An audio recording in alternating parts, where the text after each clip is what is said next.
Sant Pol de Mar ha celebrat un agost més al Firamar, l'esdeveniment mariner del poble per excel·lència. En aquesta edició hem vist diferents actes amb motius mariners i hem gaudit, com no podia ser d'una altra manera, amb la música de les Havaneres. Celebrat el passat cap de setmana al Passeig de la Punta i a la platja dels Pescadors, la fira ha comptat amb molt bon ambient i bastants visitants gràcies a la varietat d'activitats que ofereix.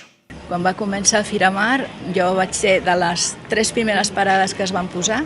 Jo hi era, vull dir que ja fa 15 anys que estic aquí, i l'evolució ha sigut increïble. Doncs, de començar 3 parades a nivell artesanal, amb petits events, s'ha anat mica en mica incrementant i a dia d'avui és un referent.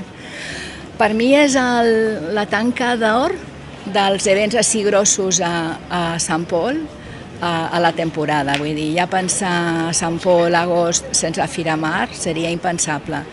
Al Firamar no podia faltar un any més el concurs de composició d'havaneres, on la gent ha gaudit del gran nivell de 10 finalistes juntament amb el ron cremat que s'oferia.